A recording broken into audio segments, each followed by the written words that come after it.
Wraith by William Toney. Chapter 11. Tightening the Noose. The night air carried an eerie stillness as Aaron moved through the city, his steps soundless against the concrete. It was the kind of silence that made people uneasy, as if the shadows themselves held secrets they didn't want to uncover. Marcus's gang was in disarray.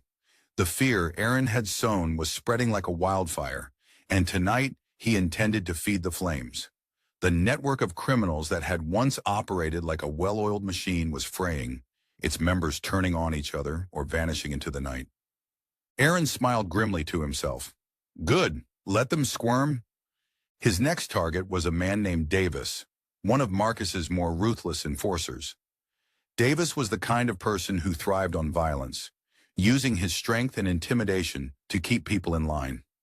Aaron had seen him during the attack on Lilah, and the memory of Davis laughing as Aaron lay beaten on the ground was burned into his mind. Now it was Davis's turn to feel powerless. Davis was sitting in his car, parked outside a dingy bar on the outskirts of the city. The neon sign above the entrance flickered erratically, casting a pale glow over the cracked pavement. He had just finished meeting with another of Marcus's lieutenants, trying to figure out what to do about the mysterious figure who was hunting them. "How the hell are we supposed to find this guy? Isn't he like a ghost or something?" Davis muttered, lighting a cigarette with shaking hands. "Ghost stories ain't supposed to be real." He took a long drag, trying to steady his nerves. The others had laughed when Rocco came back, rambling about shadows and flickering lights. But now that Eddie had gone missing, Davis wasn't so sure. He checked his phone. No messages, no updates, just silence. As he sat there, a strange sensation crept over him, an unsettling awareness that he wasn't alone. He glanced in the rearview mirror, but the back seat was empty. The parking lot was quiet, save for the occasional hum of a passing car. Still, the feeling persisted, prickling at the back of his neck. "Get a grip," he muttered, stubbing out his cigarette. The car radio crackled to life, startling him. Static filled the cabin, followed by a faint, garbled voice. "Oh, Davis!" He froze, staring at the radio. "What the—" "Davis," the voice repeated, clearer this time. It was low, almost a whisper, but it carried an edge that made his blood run cold. He fumbled with the dial, trying to turn it off, but the static grew louder. The lights on the dashboard flickered, and the engine sputtered before cutting out entirely. "Who's there?" Davis shouted, his voice cracking. No answer. The air in the car grew colder, and Davis's breath fogged up the windshield. He gripped the steering wheel tightly, his knuckles white.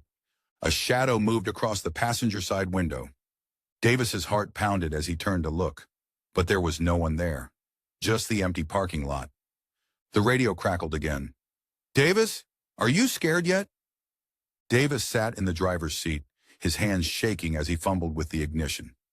The dark street outside was empty, the faint glow of a distant street lamp casting eerie shadows across the car's interior. He muttered curses under his breath, his paranoia mounting as he glanced around nervously. When the ignition finally roared to life, Davis sighed in relief. But the moment was short-lived. The car door locks clicked with a mechanical finality, trapping him inside. His eyes widened as he pulled at the door handle, but it wouldn't budge. Panic surged as the seatbelt suddenly tightened around him, pinning him to the seat. "What the hell?" Davis shouted, yanking at the belt to no avail. The engine revved on its own, and the car lurched forward, speeding down the deserted street. Davis's hands gripped the steering wheel, but it didn't respond to his frantic attempts to steer.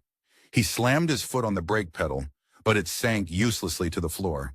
"No, no, no!" he yelled, his voice cracking. The car's speed increased, the streetlights blurring into streaks of light as the vehicle tore through the city. In the rearview mirror, Davis caught a glimpse of something that made his blood run cold. Aaron was sitting calmly in the back seat, his dark eyes gleaming with a sinister intensity. A faint, knowing smile played on Aaron's lips as he met Davis's terrified gaze through the mirror.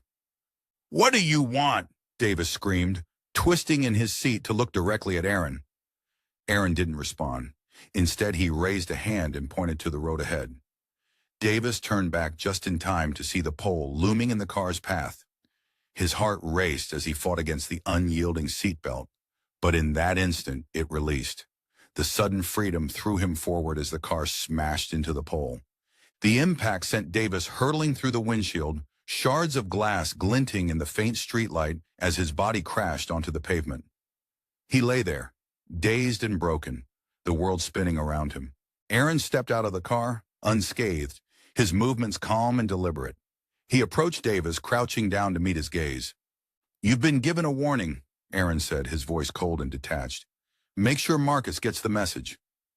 Davis coughed weakly, blood trickling from his lips as Aaron stood and disappeared into the shadows, leaving him alone with his fear in the wreckage.